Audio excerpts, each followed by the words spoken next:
وہ شخصیات ہیں جن کو رب کائنات نے دین کی اشاعت کے لیے، بندوں کی حمایت کے لیے رب کائنات نے ان کی تخلیق کی۔ چنانچہ 7 سال کی عمر میں حضرت وارث پاک حفظ کو مکمل کیا، اور مکمل کرنے کے بعد اس کی آگ جو اپنے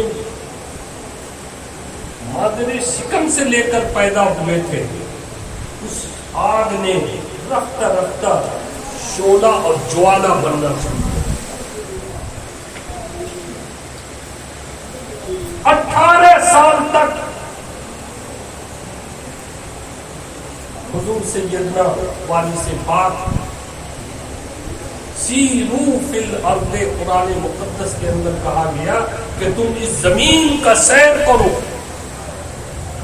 تو سیر کرنے کے لیے کیا؟ پکنک کرنے کے لیے، جشن منانے کے لیے، کشمیر کے ٹھنڈے سے لطف اٹھانے کے لیے، وہاں کے فروٹ سے لذت پانے کے لیے نہیں۔ حفظ قرآن کے بعد حضرت وارث پاک رسول آباد سے لکھنؤ تشریف لائے۔ یہاں آپ کے بہنوئی حضرت مخدوم علی شاہ کاظمی علیہ الرحمہ و رضوان، یہ وہ مخدوم علی شاہ ہیں جو براہ راست خلیفہ ہے حضور سیدنا سید معین الدین چشتی غریب نواز کے، اور رشتے میں حضرت وارث پاک کے برادر نسبتی جسے ہم اور آپ بہنوئی کرتے ہیں۔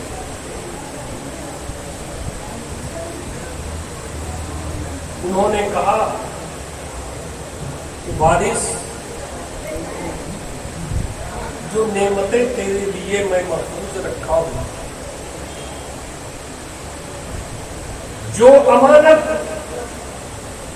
بارگاہ غریب نواز سے تیرے لیے مجھے دی گئی تھی، بڑی محنت بڑی جتن کے ساتھ اب تک اسے میں نے بچایا۔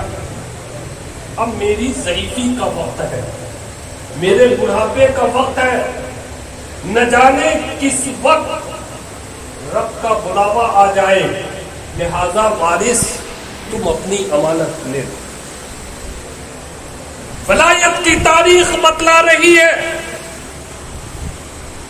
اب تک اتنی کم عمری کے اندر کسی ولی کو خلافت نہیں ہے۔ بیشتر اولیاء کاملین کی خلافت آفٹر 40 ہے، 40 کے بعد ہے، 45 کے بعد ہے، 50 کے بعد ہے۔ یہ ولایت کی تاریخ میں پہلی تاریخ ہے۔ حضرت وارث پاک کی وہ شخصیت ہے جن کو حضرت مخدوم علی شاہ نے سلسلے چشتیہ کے اوپر 16 سال کی عمر میں بیعت کر کے اور اپنی خلافت سے نواز دیا۔ ولایت کی تاریخ کی پہلی مثال ہے کہ 16 سال کی عمر کا ایک نوجوان بچہ سلسلے چشتیہ کا خلیفہ حجت بنایا گیا۔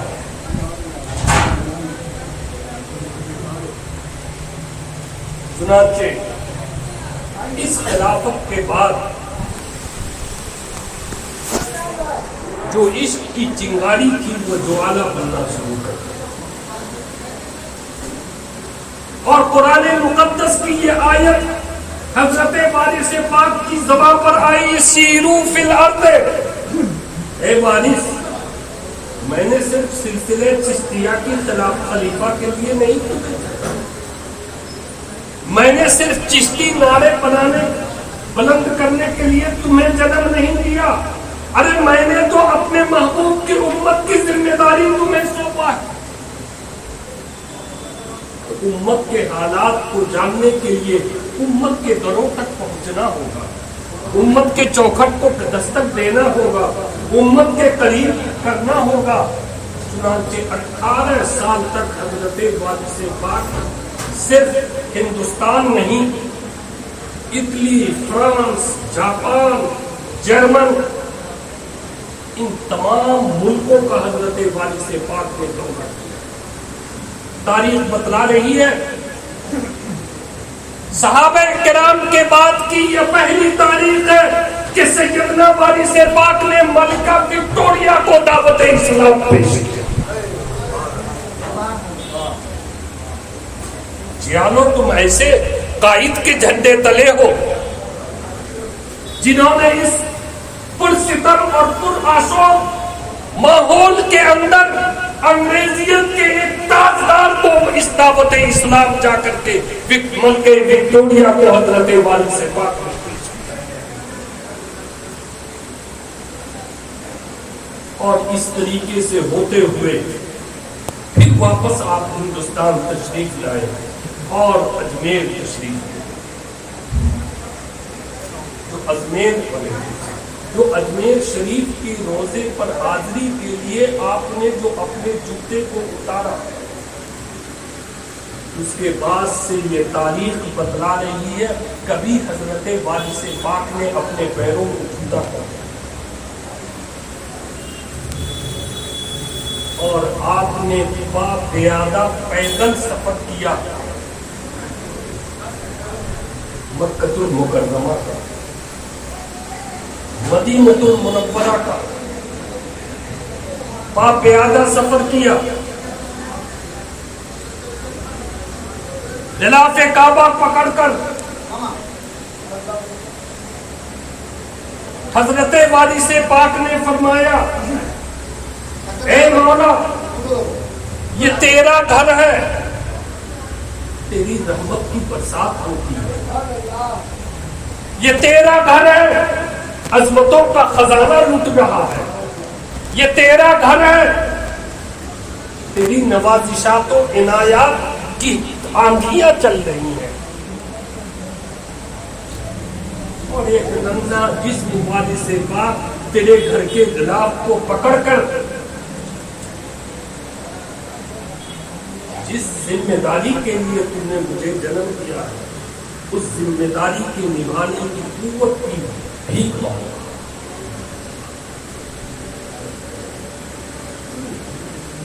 آواز غیبی آتی ہے کہ وارث تو میرے محبوب کے دین کا وارث، تو قرآن کا وارث، تو شریعت کا وارث، تو مذہب کا وارث، تو طریقت کا وارث، تو حقیقت کا وارث.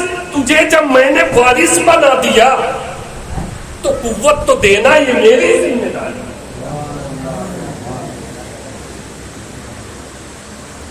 حضرت وارث پاک اس خوشخبری کے بعد ایک پل مکہ میں نہیں رکے اور وہاں سے پیادہ سفر کر دیا مدینہ المنورہ کا.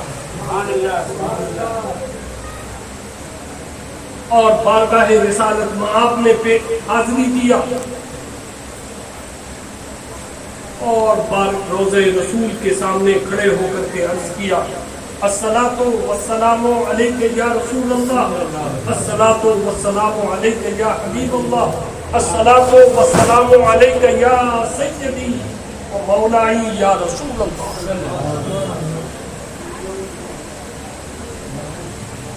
میں رب کائنات خالق کل کی بارگاہ سے آ رہا ہوں. میرے رب نے مجھ سے یہ وعدہ کیا، اب آپ کی بارگاہ میں اس وعدے کے اوپر تصدیقی مہر لگوانے کے لیے حاضر ہوا ہوں یا رسول اللہ. تائیدی مہر لگانے کے لیے حاضر ہوا ہوں یا رسول اللہ. آقائے رحمت نے فرمایا کہ جب میرے رب نے تجھے منتخب کر دیا تو جاؤ اس انتخاب کے اوپر تیرا رسول بھی محبت کی مہر لگا رہا. اللہ اکبر، یا رسول اللہ.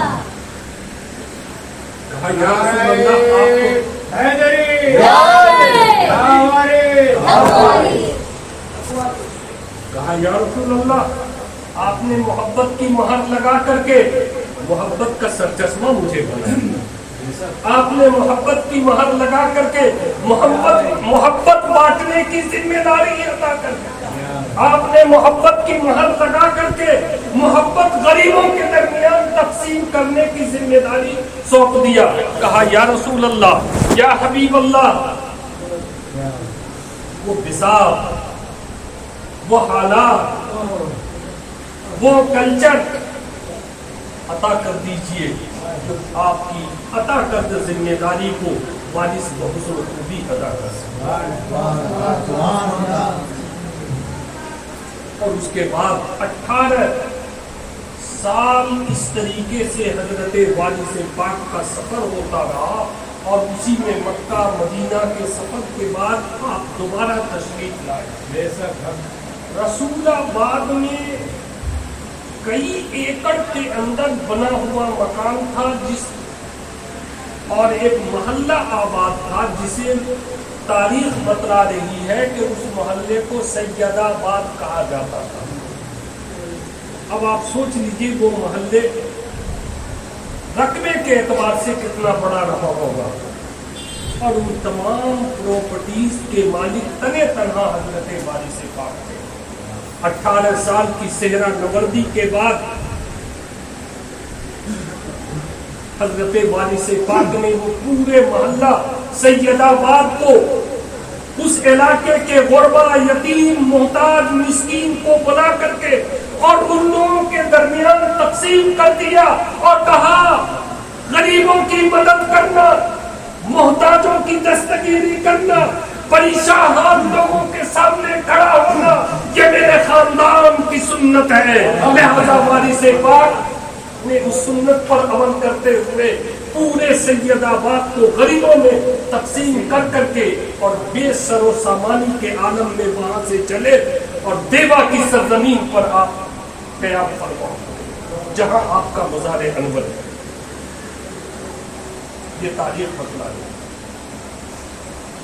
حضرت آج بہت بڑا آبجیکشن، بہت بڑا اعتراض کیا جا رہا ہے، یہ کیسا سلسلہ ہے، ہندوؤں کو بیعت کیا جاتا ہے.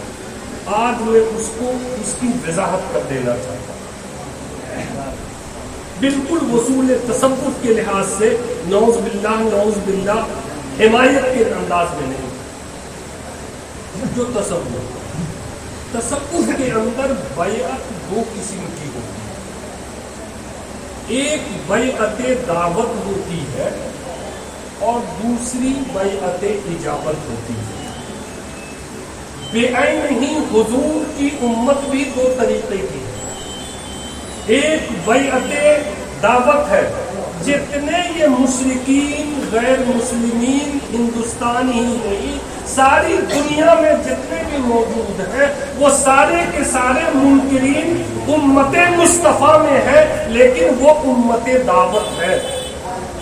اور جن لوگوں نے کلمہ پڑھ لیا، تصدیق رسالت اور تصدیق الوہیت کر لیا، وہ لوگ امت دعوت. اجابت میں ہوئے. اجابت کے معنی ایکسپٹیڈ کے آتے ہیں، قبول کرنے کے آتے ہیں. تو گویا کہ یہ وہ امت ہے جس نے دعوت رسول کو قبول کیا، اور وہ امت ہے جہاں تک یہ انوائٹ کیا گیا، یہ دعوت کو پہنچایا گیا، ابھی تک انہوں نے ایکسپٹ اور قبول نہیں کیا. تو وہ امت دعوت، اور ہم اور آپ امت اجابت. عمل جو کچھ بھی ہو، کم از کم زبان اور دل کے اندر لا الہ الا اللہ محمد رسول اللہ موجود ہے. یہ نسبت، یہی تو ایمان ہے. اور جتنے اعمال ہیں وہ اس ایمان کی حفاظت کرنے کے پہرے دار ہیں. ایمان پر شیطان ڈور نہ ڈال دے. 5 وقت آپ نماز پڑھیں، آپ کے ایمان کو ہلا نہ دے، کمزور نہ کر دے. پیسہ دے کر کے تو اس پیسے سے زکات نکالیں. کھا کر کے زیادہ خون آپ کے ذہنوں میں، جسم کے اندر توانائی طاقت ہو گئی، تو اس طاقت کو کنٹرول میں رکھنے کے لیے کہیں طاقت کی بنیاد پر ایمان ہل نہ چاہے تو آپ رمضان شریف کا 1 مہینہ روزہ رکھیں. تو یہ جتنے بھی عبادات ہیں اسی ایمان کی حفاظت کے لیے رب کائنات نے شریعت کے اعتبار سے فرض اور واجب کر کے اپنے محبوب کی امت اور اپنے بندوں پر عائد کیا. تو چونکہ امت کی دو قسمیں ہیں، اسی طریقے سے ولایت میں جو بیعت کی دو قسمیں ہوتی ہیں. ایک بیعت اجابت ہوتی ہے اور دوسری بیعت دعوت ہوتی ہے. سیدنا وارث پاک جو غیر مسلموں کو دعوت دیتے ہیں، بیعت کرتے ہیں، جو غیر کلمہ گو کو مرید بناتے ہیں، وہ بیعت دعوت ہوتی ہے. بیعت دعوت ہوتی ہے، اسے یہ پیغام دیا جاتا ہے، اسے یہ دعوت دی جاتی ہے، اس تک یہ اصول بتلایا جاتا ہے کہ یہ بھی ایک اصول ہے اور یہی سچ اصول ہے، یہ بھی ایک ایشور اور اللہ تک پہنچنے کا راستہ ہے اور یہی کامیاب راستہ ہے. اس بات کی دعوت دی جاتی ہے اور اس دعوت ان کے دل میں بسانے کے لیے ایک چھوٹے قسم کا وظیفہ دے دیا جاتا ہے. اب ظاہر سی بات ہے، ایک نو مسلم کو آپ لاہور کا وظیفہ دیں، وہ کہے کہ ہم کو مسلمان بنا رہا ہے. اگر اس کو الحمدللہ کا وظیفہ دیں، سبحان اللہ کا وظیفہ دیں، تو آپ وہ کہے گا کہ یہ لوگ ہم آئے کیا کہ یہ ہم کو مسلمان بنانا شروع کر دیا. تو کہا ایسا وظیفہ دے دو کہ جس نام کی محبت میں آیا ہے اسی نام کا وظیفہ دے دو، اور کہا کہ جا کر کے تم یا وارث پایا جاتا. کیا پڑھنا؟ یا وارث. اور جب کچھ دن یا وارث کی تسبیح پڑھتے پڑھتے جب اس کی محبت قدم بڑھاتی ہے تو وہ خود بارگاہ وارث میں آ کے کہتا ہے کہ یا وارث سے تو ہماری کیفیت ہو رہی ہے. کہا اب تصور میں بیٹھاؤ. کیا کرو؟ تصور میں بیٹھاؤ. وہ بیٹھ گیا، جس کو تصوف کی اصطلاح میں مراقبہ کہا جاتا ہے، اور صوفیزم غیر مسلموں کے یہاں جو صوفیزم ہے اس کی اصطلاح میں ادھین کہا جاتا ہے، اور ہماری اس تصوف کی اصطلاح میں اسے مراقبہ کہا جاتا ہے. مراقبہ نام ہے تصور یار میں کھو جانے کا.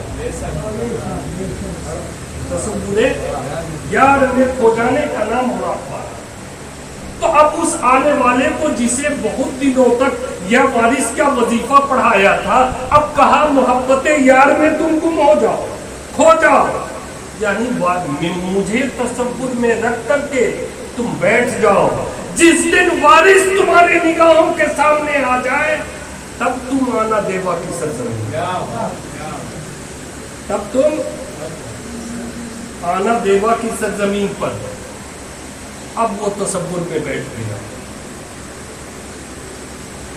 اور بیٹھتے بیٹھتے ایک وقت ایسا آیا کہ جب وہ آنکھوں کو بند کرتا ہے، تصور کو اکٹھا کرتا ہے، جس وقت جس پل جہاں اسے وارث پاک نگاہوں کے سامنے، جب یہ محبت، جب یہ تصور پختہ ہو جاتا ہے تو حضرت وارث پاک جو اس کے تصور میں آئینے کی طرح تھے، اس تصور کو پلٹ کر کرے اور روضہ رسول کو سامنے فرما دیتے ہیں. اب یہاں سے اس کے اسلام کی ابتدا ہوتی ہے. کہتا ہے وارث پاک، میں تو ہندو دھرم میں جنم لیا، میری ساری جائیداد ہندو میں ہے، میرے سب کچھ معاملات ہندو ہیں، دنیا میں ہنگامہ ہو جائے گا، دنیا میں فتنہ بپا ہو جائے گا. حضرت وارث پاک کہتے ہیں تم اپنے دل میں ایمان رکھنا، کل محشر کے میدان میں تیرے ایمان کی گواہی وارث دے گا. تیرے ایمان کی شہادت وارث. وہاں ایمان خفی موجود ہوتا ہے، وہاں کلمہ موجود ہوتا ہے، وہاں ذکر الہی موجود ہوتا ہے. رات کی تنہائیوں میں وہ اللہ کے ذکر میں، جسے ہم اور آپ برہمن،